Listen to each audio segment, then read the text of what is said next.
Recriando o seu mundo. Autor Pastor Chris Oyaki-Hilome. Todos os direitos reservados a Love World Publishing, localizada em Lagos, Nigéria. Ano de publicação: 1998. Leitura e adaptação: Tiago Samico, 2020. Esta é uma iniciativa da Soso Produções, com fins exclusivamente educacionais e de acesso para pessoas com quaisquer tipos de deficiências, amparada na Lei Brasileira de Inclusão de 2015 e no Tratado de Marrakech de 2018. Este é um material gratuito e não pode ser vendido. Prefácio. Esta edição revisada contém algumas alterações que foram feitas para refletir as crenças e ensinamentos do autor sobre um assunto específico, o batismo no Espírito Santo. É a firme convicção do autor de que o batismo no Espírito Santo se refere precisamente ao novo nascimento, enquanto a segunda experiência do crente, o revestimento de poder, que ocorre quando o crente recebe o Espírito Santo, é de fato a unção. Assim, a sequência bíblica precisa da experiência do crente é a seguinte: primeiro ele é batizado no Espírito Santo, o que significa nascer de novo, e depois recebe o Espírito Santo para viver nele, que é a unção ou revestimento de poder. Ambas as experiências comprovadamente acontecem às vezes no mesmo dia e ao mesmo tempo, como temos no livro de Atos 2, de 1 a 4, no dia de Pentecostes. Portanto, nesse livro, todas as ocorrências em que o batismo com o Espírito Santo foi referido para significar revestimento de poder, isso foi mudado. O termo receber agora substitui batizado pelo ou batizado no. Uma explicação completa e ampla sobre o assunto será encontrada em outro livro, A Unção para a Vida. Espera-se que, em vez de gerar controvérsia, isto guie os crentes a reconhecerem que eles realmente são ungidos por Deus. Capítulo 1. Recriando o seu mundo. Recriar o seu mundo significa mudar as circunstâncias da sua vida, olhando para as condições do seu entorno e as alterando para se adaptarem a você, indo de um determinado nível de vida para outro. Em Atos 1:8, Jesus disse: "Mas recebereis poder ao descer sobre vós o Espírito Santo, e sereis minhas testemunhas tanto em Jerusalém como em toda a Judéia e Samaria e até aos confins da terra." Existem basicamente duas palavras gregas traduzidas como poder no Novo Testamento. A primeira é exousia e se refere ao poder delegado, que é a autoridade, ou seja, o direito de agir por outro. É esta palavra que temos em Mateus 9:8. Vendo isto, as multidões possuídas de temor glorificaram a Deus, que dera tal autoridade ou poder aos homens. Também é encontrada em Mateus 28:18. Jesus, aproximando-se, falou-lhes dizendo: "Toda autoridade ou poder me foi dada no céu e na terra." Outra palavra grega traduzida como poder é dunamis. Ela se refere ao poder inerente. Este poder é capaz de se reproduzir e é a partir dela que obtemos a palavra dínamo. Um dínamo converte a energia mecânica em energia elétrica e isso retorna num ciclo. Em essência e no contexto no qual Jesus a usou, significa uma habilidade dinâmica para efetuar mudanças.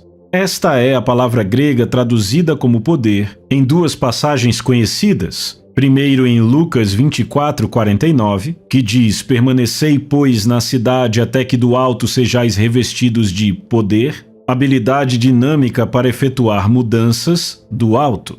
E também em Atos 1:8, que diz: "Mas recebereis poder", habilidade dinâmica para efetuar mudanças, ao descer sobre vós o Espírito Santo. É por isso que você pode recriar o seu mundo. Quando você recebeu o Espírito Santo, também recebeu esta habilidade. O Espírito Santo não é dunamis, mas ele dá a dunamis, esta habilidade dinâmica para efetuar mudanças. Se o seu mundo ou área de contato não lhe agrada, ou se você não gosta da maneira como as coisas estão ao seu redor, você pode mudar isto. Na verdade, ninguém além de você pode mudar. Por todo o mundo, muitas pessoas conhecem a Bíblia e sua mensagem sobre vários assuntos como prosperidade, cura e Espírito Santo, mas o problema delas está na aplicação deste conhecimento na vida cotidiana. É por isso que você pode ver alguém que conhece todas as passagens sobre prosperidade sem um único centavo no bolso. Se você nasceu de novo, este não deve ser o seu caso, porque Deus fez de você um participante de sua natureza divina. Ele colocou em você todas as qualidades e potencialidades que você precisará neste mundo para se tornar a pessoa que Ele lhe destinou a ser. O Espírito Santo não está mais no céu. No dia de Pentecostes, ele foi enviado à terra. Jesus disse em João 16:7: "É para o bem de vocês que eu vou. Se eu não for, o conselheiro não virá para vocês. Mas se eu for, eu o enviarei." Algumas pessoas são da opinião de que o Espírito Santo ainda está no céu ou que ele voltou ao céu, mas Atos 2, de 1 a 4 nos informa o contrário.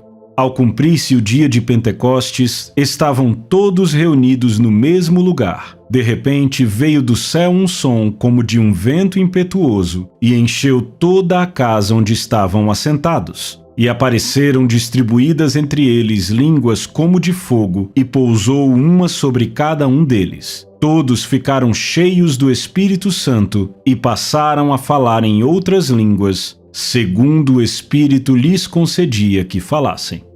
O Espírito Santo veio no dia de Pentecostes e não retornará enquanto permanecermos na terra. Porque Jesus disse em João 14,16: "E eu rogarei ao Pai, e Ele vos dará outro Consolador, a fim de que esteja para sempre convosco." E Jesus explicou quem é este Consolador no versículo 26. "Mas o Consolador, que é o Espírito Santo." O Espírito Santo é o fornecedor do poder necessário para a criação. Na criação do mundo, ele estava presente. Agora, quando recebemos o Espírito Santo, recebemos a habilidade dinâmica para efetuar mudanças. É muito vital sabermos que realmente temos uma escolha na vida. Você não precisa ficar com o estado atual das coisas. De fato, notamos que uma de duas coisas está realmente acontecendo em nossas vidas. Ou você está mudando as circunstâncias da sua vida e do seu mundo, ou o seu mundo está mudando você. Capítulo 2. Sua habilidade criativa. Deus colocou em você a habilidade criativa dele. O seu poder imaginativo é a sua habilidade criativa. De todas as criaturas de Deus, apenas o homem tem habilidade criativa. Cães não conseguem imaginar, nenhum outro animal consegue. Anjos não imaginam. O homem é o único que consegue imaginar. Deus lhe abençoou com o dom especial do poder imaginativo. Este poder imaginativo é a sua habilidade criativa. A Bíblia diz em Gênesis 1:1: "No princípio criou Deus os céus e a terra." Daí ela continua dizendo: "A terra, porém, estava sem forma e vazia. Havia trevas sobre a face do abismo, e o Espírito de Deus pairava por sobre as águas." Versículo 2. A melhor palavra para descrever a situação do mundo neste momento é caótica. O mundo era uma massa caótica e Deus tinha que fazer algo a respeito. Hoje, sua casa pode estar em caos e seus pensamentos podem ter levado você a condições caóticas de vida, de modo que parece não haver fim para os seus problemas, o que faz com que seu coração pareça bater mais rápido que o normal. Aqui está o que a Bíblia diz sobre como Deus recriou o mundo a partir de uma situação caótica. A terra, porém, estava sem forma e vazia. Havia trevas sobre a face do abismo, e o Espírito de Deus pairava por sobre as águas. Disse Deus: "Haja luz", e houve luz. Gênesis 1, versículos 2 e 3.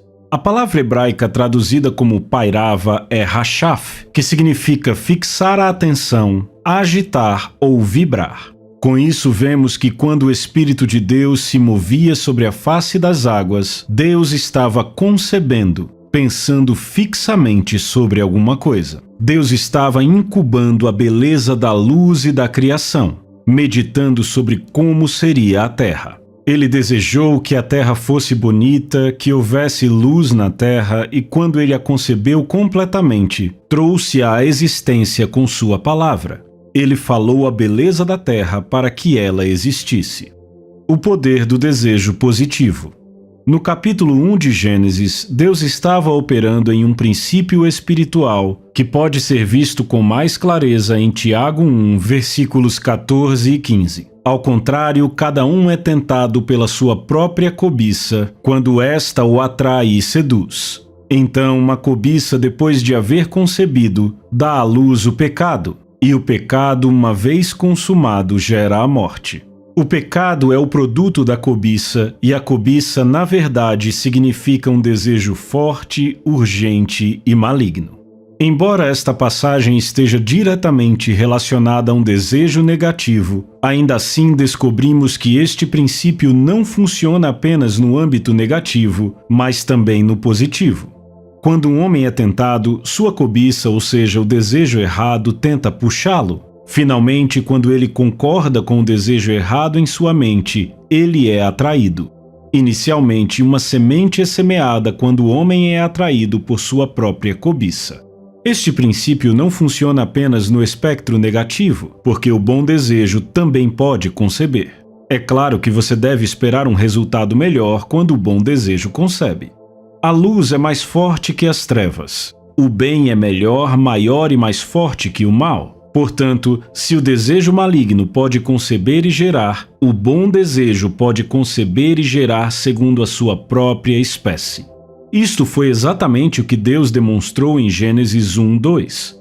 A terra, porém, estava sem forma e vazia. Havia trevas sobre a face do abismo e o Espírito de Deus pairava por sobre as águas. Também em Gênesis capítulo 1, versículos 11 e 12. E disse: produz a terra relva, ervas que deem semente e árvores frutíferas que deem fruto segundo a sua espécie, cuja semente esteja nele sobre a terra, e assim se fez. A terra, pois, produziu relva, ervas que davam semente segundo a sua espécie, e árvores que davam fruto cuja semente estava nele, conforme a sua espécie. E viu Deus que isso era bom. Este é outro princípio. Tudo produz segundo a sua própria espécie. Como você vê, quando o bom desejo concebe, ele naturalmente produz boas coisas, assim como a cobiça produz o pecado. Isso acontece sem ser forçado. Então, quando Deus concebeu completamente como ele queria que a terra fosse, ele falou e ela veio a ser.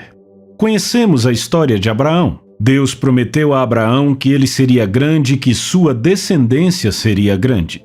Farei a tua descendência como o pó da terra, de maneira que, se alguém puder contar o pó da terra, então se contará também a tua descendência. Gênesis 13:16. No entanto, Abraão não recebeu essa promessa porque não acreditou. Ele não conseguia entender como um homem velho como ele poderia ter filhos, nem como uma mulher velha como Sara, ainda Sarai, poderia ter filhos. No entanto, em Gênesis 15:5, Deus despertou Abraão à noite e o levou para fora da sua tenda. Então Deus conduziu a Abraão até fora e disse: olha para os céus e conta as estrelas, se é que o podes. E lhe disse: será assim a tua posteridade. Ele, Abraão, creu no Senhor, e isso lhe foi imputado por Deus para a justiça. Gênesis 15:6. Deus queria abençoar Abraão, mas precisava da imaginação dele. Abraão, não tendo filhos e ainda vivendo pelos sentidos, não podia imaginar que sua semente seria tão inumerável quanto o pó da terra, como Deus havia dito. Então Deus teve que apelar à mente dele, e para fazer isso, levou-o para fora, mostrou as estrelas e lhe disse para contá-las. Isso ajudou a visão de Abraão.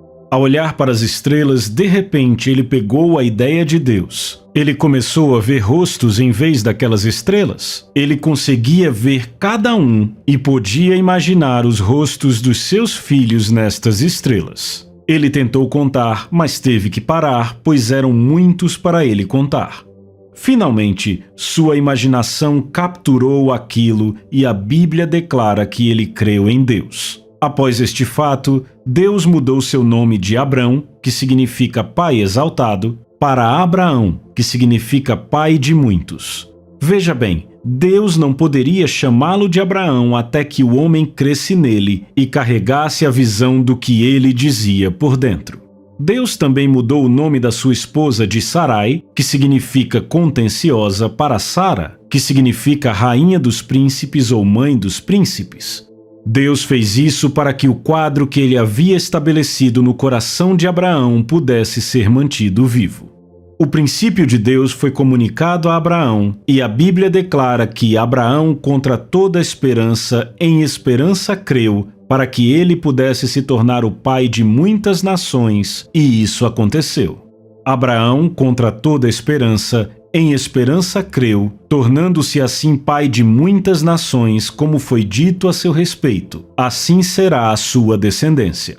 Romanos 4,18, Nova Versão Internacional. A mulher do fluxo de sangue. Marcos capítulo 5, versículos de 25 a 34. Aconteceu que certa mulher, que havia 12 anos vinha sofrendo de uma hemorragia e muito padecera à mão de vários médicos, tendo despendido tudo quanto possuía, sem contudo nada aproveitar, antes pelo contrário indo a pior, tendo ouvido a fama de Jesus, vindo por trás dele por entre a multidão, tocou-lhe a veste, porque dizia: se eu apenas lhe tocar as vestes, ficarei curada. E logo se lhe estancou a hemorragia e sentiu no corpo estar curada do seu flagelo. Jesus, reconhecendo imediatamente que dele saíra poder, virando-se no meio da multidão, perguntou: quem me tocou nas vestes? Responderam-lhe seus discípulos: vês que a multidão te aperta e dizes: quem me tocou? Ele, porém, olhava ao redor para ver quem fizera isto. Então, a mulher, atemorizada e tremendo, cônscia do que nela se operara, veio, prostrou-se diante dele e declarou-lhe toda a verdade. E ele lhe disse: filha, a tua fé te salvou. Vai-te em paz e fica livre do teu mal. Aqui temos uma mulher que sofria de uma terrível hemorragia, fluxo de sangue, e nenhum médico conseguia ajudá-la, apesar da quantidade de dinheiro que gastara. Mas quando ela ouviu falar de Jesus, ela disse: se eu apenas lhe tocar as vestes, ficarei curada. Ela continuou pintando essa imagem de si mesma curada em sua mente, e o desejo de ser curada que havia nascido nela continuou a crescer.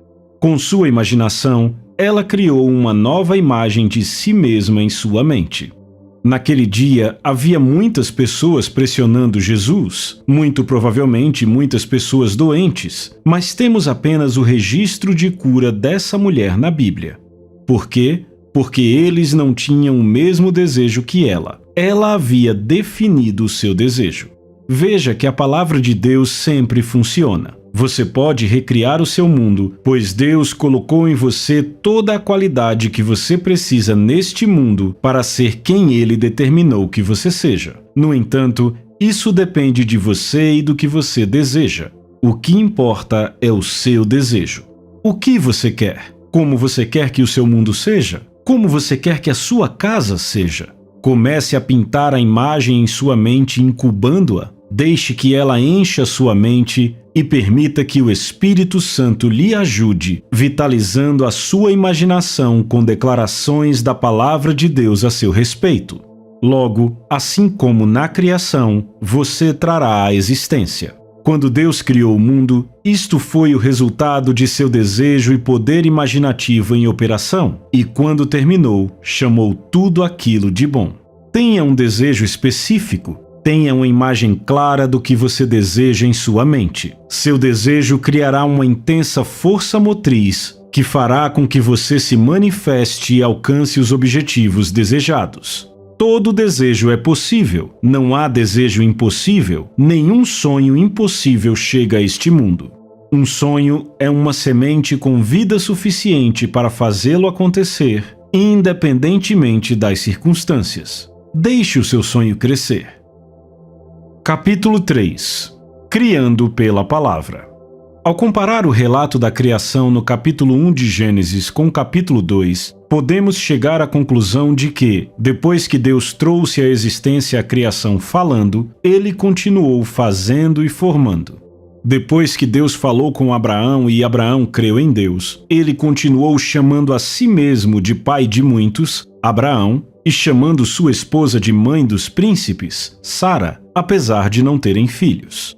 Imagine a expressão no rosto dos vizinhos e dos empregados da casa dele. Eu consigo imaginá-los dizendo: o par de velhos está enlouquecendo agora. Imagine o papai Abraão sem filhos, dizendo que ele é pai de muitos e chamando a velha Sarai de mãe dos príncipes. A religião deles entrou em suas cabeças?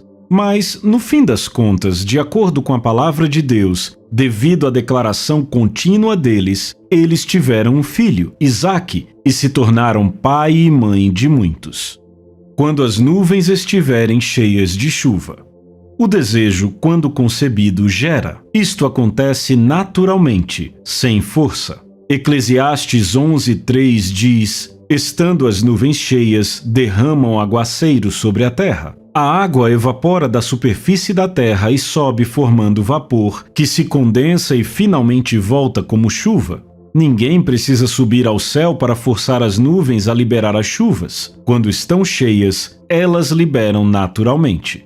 Em Gênesis 2, de 4 a 6 e o versículo 9, lemos: esta é a gênese dos céus e da terra quando foram criados, quando o Senhor Deus os criou. Neste momento, Deus estava trazendo a criação à existência, falando: não havia ainda nenhuma planta do campo na terra, pois ainda nenhuma erva do campo havia brotado, porque o Senhor Deus não fizera chover sobre a terra, e também não havia homem para lavrar o solo, mas a neblina subia da terra e regava toda a superfície do solo. Do solo fez o Senhor Deus brotar toda a sorte de árvores agradáveis à vista e boas para alimento. Quando Deus falou a palavra, ela veio a existir no Espírito como uma semente. Jesus disse: a semente é a palavra. Lucas 8:11. Mas a semente tem que crescer. E como ela cresce? Com chuvas caindo sobre ela. Então, depois que você falou a palavra para mudar suas circunstâncias, depois de meditar pelo Espírito, esta palavra semente precisa ser regada para crescer. Você pode dizer: a chuva cai quando quer. Mas isso não é verdade. A chuva não simplesmente cai. As nuvens devem ser regadas primeiro. É você quem deve encher de água essas nuvens. Sim, a Bíblia diz: estando as nuvens cheias, derramam aguaceiro sobre a terra. Mas você é o responsável por encher de água as suas nuvens. Isaías 55, 10 e 11 diz assim: porque assim como descem a chuva e a neve dos céus e para lá não tornam, sem que primeiro reguem a terra e a fecundem e a façam brotar, para dar semente ao semeador e pão ao que come, assim será a palavra que sair da minha boca. Não voltará para mim vazia, mas fará o que me apraz e prosperará naquilo para que a designei. Você rega suas nuvens com a palavra de Deus. Sobre que tipo de situações e circunstâncias você quer prevalecer em sua casa? Comece a trazer isto à existência falando a palavra de Deus. A Bíblia diz: nenhum mal te sucederá, praga nenhuma chegará à tua tenda. Salmo 91:10. Pare de reclamar e comece a regar suas nuvens. A situação pode não mudar da noite para o dia, mas a palavra certamente prosperará naquilo para o que foi designada. Por quanto tempo você precisa regar suas nuvens? Até elas ficarem cheias e derramarem um aguaceiro. Você não precisa esperar que as circunstâncias pareçam boas antes de falar. De fato, quando não estão é que você deve falar mais. Eclesiastes 11, versículos 4 e 6 diz: quem somente observa o vento nunca semeará, e o que olha para as nuvens nunca cegará. Semeia pela manhã a tua semente, e à tarde não repouses a mão, porque não sabes qual prosperará, se esta, se aquela ou se ambas igualmente serão boas. Então, quando as coisas parecerem boas e quando não, esteja sempre regando as nuvens. Algumas pessoas reclamam constantemente dos seus negócios, empregos ou filhos. Isto porque elas ignoram o fato de que não estão apenas regando as sementes erradas, mas também estão regando de forma errada. As queixas constantes trarão confissões negativas que acabarão gerando segundo a sua espécie. Você pode afetar o futuro do crescimento do seu filho. Você pode destruir a paz e a tranquilidade em sua casa e casamento através das suas palavras negativas. Certa vez, li sobre uma tradição das mães judias que, todos os dias, enquanto seus filhos cresciam, elas pronunciavam as bênçãos de Deus sobre suas vidas e confessavam a palavra de Deus sobre eles. O resultado é que, além de tornar essas crianças mais confiantes à medida que cresciam, as palavras realmente as seguiam e as faziam prosperar. Então comece a semear as sementes certas e continue regando-as com suas confissões, e você certamente colherá os frutos certos. Capítulo 4. A oração do espírito humano criativo. A oração é importante. Serve não apenas como comunicação com Deus em termos de comunhão, mas também afeta sua vida de muitas outras maneiras. A oração pode moldar o futuro de um homem. Ela determinará o tipo de coisas que acontecerão ou não na vida desta pessoa. É por isso que é importante aprender a fazer orações eficazes que alcancem resultados. Para obter uma compreensão mais clara de como isto pode ser alcançado, será feita novamente referência ao livro de Gênesis, o relato da criação de Deus. Gênesis capítulo 1, versículos 1 e 2. No princípio criou Deus os céus e a terra. A terra, porém, estava sem forma e vazia. Havia trevas sobre a face do abismo e o Espírito de Deus pairava sobre as águas. A versão ampliada diz: no princípio Deus preparou, formou, projetou e criou os céus e a terra. O Espírito de Deus estava se movendo, pairando, meditando sobre a face das águas. As palavras criar, pairar e fazer têm significados distintos que influenciam a compreensão destas passagens. Pairar se origina da palavra hebraica hashaf, que significa fixar a atenção, agitar ou vibrar. Sua implicação, neste caso em particular, no entanto, é repousar. Portanto, quando a Bíblia diz que o Espírito de Deus pairava sobre a face da água, o melhor sinônimo para pairava é fixar a atenção.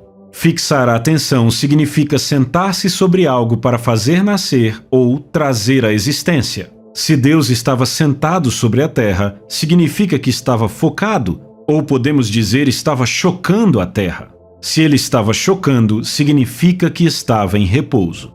Uma vez que pairar implica em estar em repouso, isso nos diz que o Espírito de Deus tinha um plano que estava incubando a fim de produzir algo. Naquela época havia trevas por toda a parte. O mundo era uma massa caótica. Isaías 24:1 na versão King James diz: Eis que o Senhor esvazia a terra e a deixa desolada e às avessas, e dispersa para fora de seus países os seus habitantes. Jeremias 4:23-26 confirma a situação da terra naquele tempo. Olhei para a terra, e ei-la sem forma e vazia, para os céus e não tinham luz. Olhei para os montes e eis que tremiam, e todos os outeiros estremeciam. Olhei e eis que não havia homem nenhum, e todas as aves dos céus haviam fugido. Olhei ainda e eis que a terra fértil era um deserto, e todas as suas cidades estavam derribadas diante do Senhor, diante do furor da sua ira. No entanto, Deus estava determinado. Ele tinha algo em mente que estava decidido. Sua mente estava concentrada em algo que ele queria. Embora a terra estivesse em desordem, Deus não tinha ânimo dobre nem era instável. O Espírito de Deus começou a pairar sobre a terra a fim de efetuar uma mudança. Gênesis capítulo 1, versículos 21 e 25 diz: Criou, pois, Deus os grandes animais marinhos e todos os seres viventes que rastejam, os quais povoavam as águas. E fez Deus os animais selváticos segundo a sua espécie, e os animais domésticos conforme a sua espécie, e todos os répteis da terra. As palavras criou e fez são usadas aqui, mas ambas têm significados distintos. Criar é derivada da palavra hebraica bara, que significa trazer à existência. Em outras palavras, todas as coisas que Deus criou não existiam antes daquele tempo, Ele as criou. Fazer, por outro lado, deriva da palavra hebraica azá, que significa fabricar com materiais já existentes. Os dois materiais que estavam disponíveis para Deus eram água e terra, o solo. Tudo o que ele fez foi tirado das águas e da terra. Gênesis 1:26. E Deus disse: façamos o homem à nossa imagem, à nossa semelhança. Fazer aqui se refere a modelar, projetar, fabricar a partir de materiais anteriormente existentes. Foi sugestão de Deus fazer o homem. Assim, no versículo 27, a Bíblia nos diz: criou Deus, pois, o homem à sua imagem, a imagem de Deus o criou, homem e mulher os criou. Em Gênesis 2:7, vemos que Deus formou o homem do pó da terra. Ele não criou o homem do pó, nem trouxe o homem à existência a partir do pó. Ao invés disso, Deus criou o homem à sua própria imagem. Deus pôde, portanto, descansar de toda a sua obra que ele criou e fez, conforme indicado em Gênesis 2:3. Gênesis 1:11 diz: E disse: produza a terra relva, ervas que deem semente, e assim se fez. Olhando para esta passagem, você pode pensar que Deus acabou de chamar à existência a vegetação e ela surgiu. No entanto, antes de falar, ele estava incubando profundamente, focado nestas coisas e meditando sobre elas. Foi somente depois de meditar que ele falou, e assim foi. Mesmo quando Deus falou, as plantas e as árvores não simplesmente brotaram do chão, porque Gênesis 2:4 e 5 declara: quando o Senhor Deus fez a terra e os céus, ainda não tinha brotado nenhum arbusto no campo, e nenhuma planta havia germinado, porque o Senhor Deus ainda não tinha feito chover sobre a terra, e também não havia homem para cultivar o solo. Se Deus não tivesse feito chover, as plantas não poderiam crescer. Nada apareceu na terra porque não havia chuva nem homem para cultivar o chão. A única coisa que poderia estar lá seria uma semente. Gênesis 1:11 confirma que Deus disse que a terra deveria produzir grama e árvores frutíferas, e assim foi. Ainda na passagem citada, você descobre que era necessária chuva para que estas plantas brotassem. Toda vez que Deus disse haja, ele estava falando, criando, trazendo à existência. A Bíblia testifica isso em Hebreus 11:3. Através da fé entendemos que os mundos foram moldados pela palavra de Deus, de modo que as coisas que são vistas não foram feitas das coisas que aparecem. Deus estava meditando, com a atenção fixa sobre a terra. Foi somente depois disso que ele falou palavras de fé que trouxeram toda a criação à existência. Tudo se tornou realidade, pois a Bíblia nos diz que Deus viu que era bom. Enquanto Deus estava criando todas as coisas, elas não eram fisicamente tangíveis, mas ele as criou com palavras. Ele falou com os materiais que estavam disponíveis. Quais materiais estão disponíveis para você? O que você tem consigo? Não diga que você não tem nada. Você pode simplesmente não ter observado o que tem. Quando Deus falou com Moisés na sarça ardente, perguntou-lhe: o que você tem na sua mão? Moisés poderia ter dito nada, mas respondeu: uma vara. Esta vara, que antes parecia sem importância, se tornou a vara de Deus, que Moisés usou na realização de milagres. Deus tinha as águas e a terra. Ele começou a refletir sobre toda a terra e, finalmente, quando sua fé estava totalmente madura, ele falou. Quando ele falou, as coisas não apareceram fisicamente de pronto, mas apareceram para ele no mundo espiritual. Ele então deu passos para colocar no lugar tudo o que havia dito. A criação é feita em seu espírito. À medida que a palavra é falada, ela transforma sua imaginação em realidade. Realidade não implica algo tangível, mas algo que é verdade. Algo que existe e está lá, quer você possa tocar ou não. A oração gera ideias. A oração é importante. Se você realmente quer trazer Deus para a sua situação, precisa orar. Quando você ora, algo acontece com você. Muitas pessoas não sabem como e por que deveriam orar. Toda vez que você quiser ter uma ideia, ajoelhe-se em oração.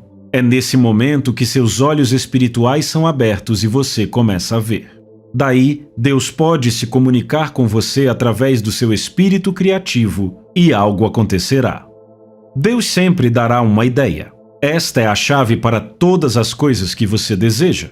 Então, uma ideia de Deus é tudo o que você realmente precisa. Com essa ideia você pode conseguir e com essa ideia você pode ter. Portanto, você deve passar um tempo em oração até que as visões cheguem ao seu espírito. Você deve continuar meditando sobre esses sonhos, meditando sobre esses desejos, até poder falar a palavra que os fará acontecer. Quando você fala a palavra sobre a visão que recebeu em seu espírito, ela se torna uma realidade, mas apenas no mundo espiritual. Serão as ideias que vêm a você enquanto você está orando que trarão a sua visão para o mundo material. Se você meditar nessas ideias por tempo suficiente, até que esteja plenamente convicto e elas se tornem reais para você, seus sonhos se concretizarão. Mas você não para por aqui. Você tem que ir além de orar e ter uma ideia. A ideia deve preencher seus pensamentos e afetar suas confissões. A ideia deve ser tão forte por dentro que se torna real para você. Você deve orar sobre estas coisas frequentemente para poder se visualizar nesta posição desejada e começar a agir como se estivesse lá. Você tem que gastar mais tempo em oração para trazer ideias à materialização. Jesus Cristo passava tempo orando e toda vez que descia do monte, tremendos milagres eram realizados. Você quer alcançar seus objetivos? Então decida-se. Através da oração você pode efetivamente mudar sua vida. Você pode conseguir o que deseja. Gaste um tempo em oração. Não ande por aí procurando alguém que lhe diga o que fazer e como fazer. Você é filho de Deus, portanto, dedique um tempo para orar e Deus lhe dirá o que fazer. Ele lhe dará uma ideia. Não importa o que você esteja passando na vida, reserve um tempo para orar. Sobre o que você está orando? O que você quer que Deus faça por você? Primeiro de tudo, pense sobre isso. Concentre-se nisso e se ajoelhe para orar. As coisas não simplesmente acontecem. Você tem que fazer um movimento deliberado. Defina isto em sua imaginação e depois entregue a Deus. Pergunte a Deus o que você deve fazer. Ore sobre isso em espírito e depois fale sobre isso. Ao orar no espírito, você está carregando o seu próprio espírito e se preparando para se alinhar aos pensamentos de Deus. Em um determinado momento, as visões chegarão. Enquanto você está orando, é possível que Deus traga as visões ao seu espírito. Ele começará a falar com você mesmo enquanto você ainda estiver falando com ele. Foi assim que consegui o meu primeiro escritório. Primeiro eu decidi que tipo de escritório eu queria para as coisas que estaríamos fazendo. Por dias eu vivi neste sonho, então comecei a falar. Aquilo era tão real para mim. Um dia, dirigindo pela cidade, notei uma casa com a placa de aluga-se. Dei uma olhada e o lugar se encaixou perfeitamente na minha imagem. Mas, aqui estava o problema, eu não tinha dinheiro. Antes que eu soubesse o que estava realmente fazendo, como um figurão, fui até a casa e disse ao corretor que pagaria em 2 semanas, mas o dinheiro ainda não estava lá. No entanto, dentro do prazo estipulado, através de fontes inesperadas, o dinheiro chegou milagrosamente e o escritório foi pago. Mas tudo começou quando eu o tive na minha imaginação. Decida-se a não perder seu tempo. Não seja um errante na vida. O futuro está aqui e pertence a você. Tudo o que você quiser fazer funcionará. Contanto que você envolva seu coração, vai acontecer. Seus sonhos devem se tornar realidade. Você deve ter um testemunho na boca e uma canção em seus lábios, porque Deus fez por você o que você queria que Ele fizesse.